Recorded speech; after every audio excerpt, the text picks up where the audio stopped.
Le bacille Yersinia pestis est une bactérie pathogène. Il contamine la puce du rat, Xenopsylla chaopis.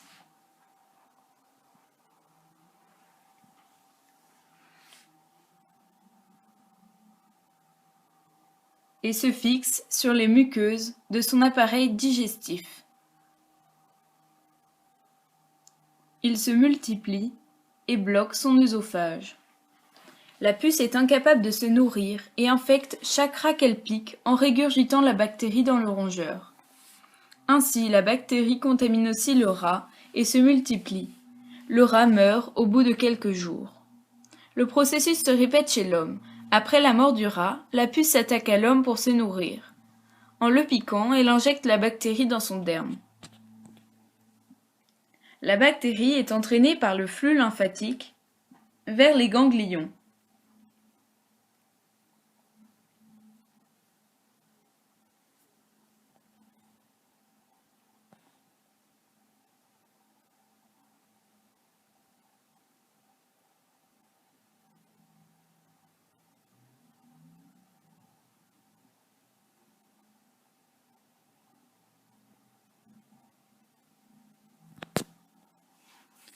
Les cellules de défense de l'organisme, comme les macrophages, reconnaissent l'agent étranger et parviennent au ganglion par le flux sanguin pour détruire le bacille.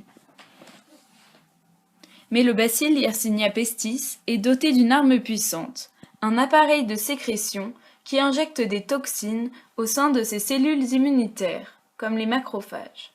YOBJ, par exemple, se fixe sur des molécules ayant des structures proches, MAPK et NFKB. Ces molécules sont responsables de la défense de l'organisme et des cellules. Ainsi, en s'y fixant, YOBJ désactive leurs propriétés et provoque la mort du macrophage. Le bacille détruit de cette manière toutes les cellules immunitaires situées dans le ganglion. Et le ganglion lui-même.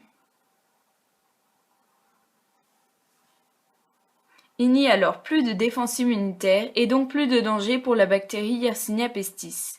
Elle se propage alors dans le flux sanguin et se dirige vers tous les organes de l'homme.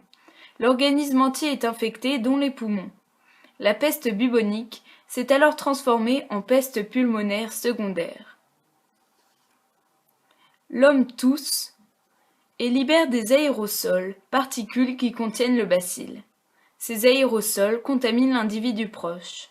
Ce deuxième individu est atteint de peste pulmonaire primaire, car il n'a pas été piqué par une puce et a été contaminé par voie orale. Le bacille contamine d'abord les poumons.